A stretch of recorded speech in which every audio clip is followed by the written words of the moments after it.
Hello दोस्तों, मेरा नाम है प्रतीक और आज मैं लेके आया हूँ एक जीनियस साइंटिस्ट की ऑटोबायोग्राफी जिनका नाम है निकोला टेस्ला।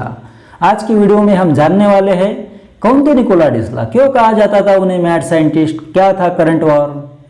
दोस्तों, निकोला टेस्ला का जन्म 10 जुलाई 1856 को क्रोएशिया में रोमन कैथोलिक परिवार में हुआ। उनके पिता का नाम मिल्टन टेस्ला था जो कि चर्च में पादरी थे और उनकी माता का नाम ड्यूका टेस्ला था। तूफान के साथ साथ बारिश वाली रात को जैसे ही निकोला का जन्म हुआ तो आसमान में बहुत जोर से कड़कड़ाहट वाली आवाज़ के साथ बिजली चमकी। ये बहुत ही इत्तेफाक वाली बात है दोस्तों, जैसे कि कुदरत ने निकोला के बारे में कोई भविष्यवाणी ही कर दी हो। निकोला के बचपन की बात है, वो अपने भाई डेन टेस्ला के साथ खेल रहे थे तो अचानक एक दुर्घटना में उनके भाई की मौत हो गई, जिसका कि निकोला पे मानसिक दृष्टि से बहुत गहरा आघात हुआ।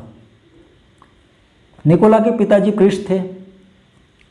निकोला भी धार्मिक आध्यात्मिक बातों में रुचि रखने वाले थे, इसलिए उनके पिताजी को लगता था कि अपना लड़का भी चर्च में पादरी बने, लेकिन निकोला को पादरी बनने में कोई भी रुचि नहीं थी। वो कुछ और ही बनना चाहते थे। इस दौरान एक दिन उनकी तबीयत बहुत ज़्यादा खराब हो जाती है दोस्तों। तो उनके पिताजी ने कहा कि ठीक है, तुम्हारी तबीयत ठीक हो जाती है तो तुम्हें जो करना है वो तुम कर सकते हो। उसके बाद उनकी तबीयत ठीक हो जाती है।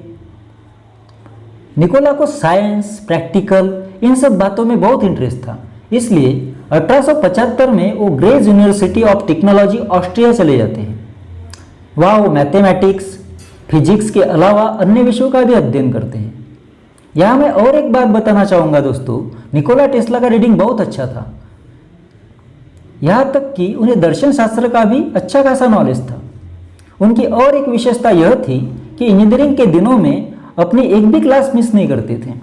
स्टडी, प्रयोग, इन सब बातों में इतना इन्वॉल्व हो जाते कि उन्हें समय का भी पता नहीं चलता, इसलिए लगातार 20-20 घंटे कंटिन्यू काम ही करते रहते।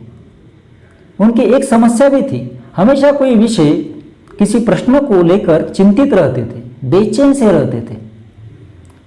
किसी प्रश्न को लेकर प्रोफेसर से उनका वाद भी हो जाता था।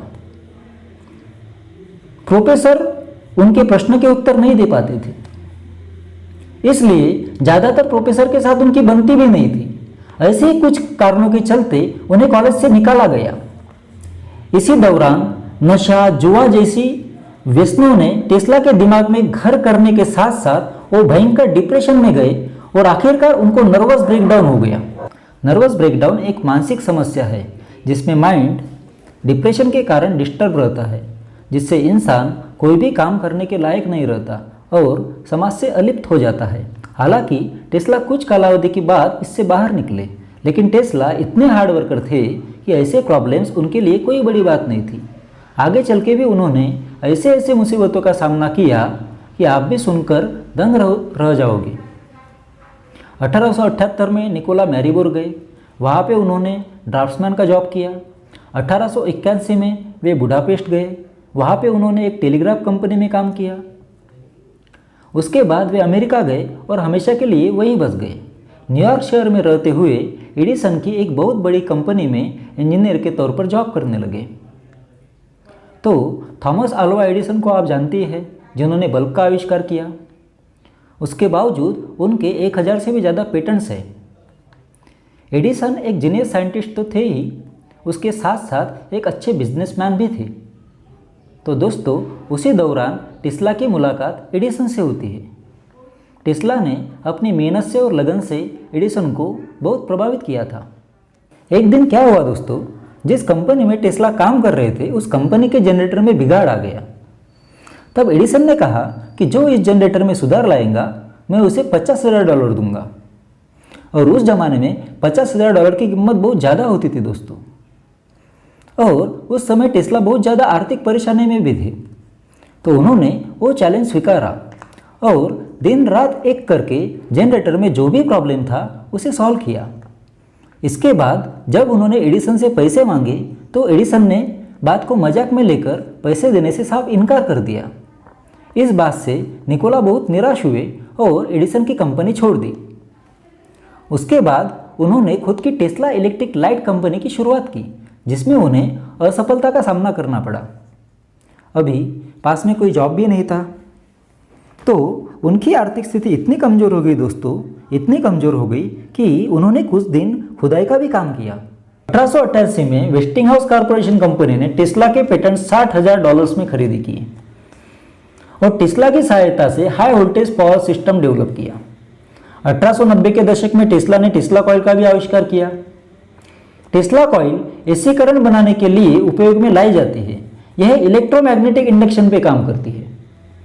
1891 में टेस्ला और वेस्टिंगहाउस कंपनी ने शिकागो में प्रदर्शनी प्रकाशित की, जिससे कि एसी करंट का समाज में प्रचलन होने में मदद हो सके और वो काफ़ी हद तक उसमें सक्सेस भी रहे। डीसी का आविष्कार थॉमस एडिसन ने किया था। एसी डीसी के तुलना में काफ़ी दूर तक पहुंचाना संभव था। इससे एसी की तुलना में डीसी का महत्व कम होगा, यह बात एडिसन को पता थी। इससे डीसी और एसी के बीच में एक वॉर शुरू हुआ, जिसे करंट वॉर कहा जाता है। एसी का महत्व कम करने के उद्देश्य से एडिसन ने जानवरों पे, यहाँ तक कि इंसानों पे एसी का प्रयोग करके एसी कैसे हानिकारक है, एसी कैसे खतरनाक है और डीसी कैसे अच्छा है, यह साबित करने का नामुमकिन प्रयास किया। इससे समाज एसी के खिलाफ होने लगा। एडिसन ने जॉर्ज वेस्टिंगहाउस कंपनी के अगेंस्ट कोर्ट में केस भी फाइल कर दिया। Thomas Edison George Westinghouse company के पीछे हाथ धोकर पड़ गए। इसमें जॉर्ज वेस्टिंगहाउस कंपनी का दिवाला निकल गया। इन सब बातों का इफेक्ट निकोला टेस्ला पे भी हुआ। इस तरह से एडिसन ने टेस्ला और वेस्टिंगहाउस कंपनी को पूरी तरह से बर्बाद कर दिया। दोस्तों, यह था निकोला टेस्ला की बायोग्राफी का पहला पार्ट। बाकी की जानकारी हम नेक्स्ट पार्ट में लेके आने वाले हैं। अगर आपको यह पार्ट अच्छा लगा हो तो बने रहिए हमारे साथ। जय हिंद।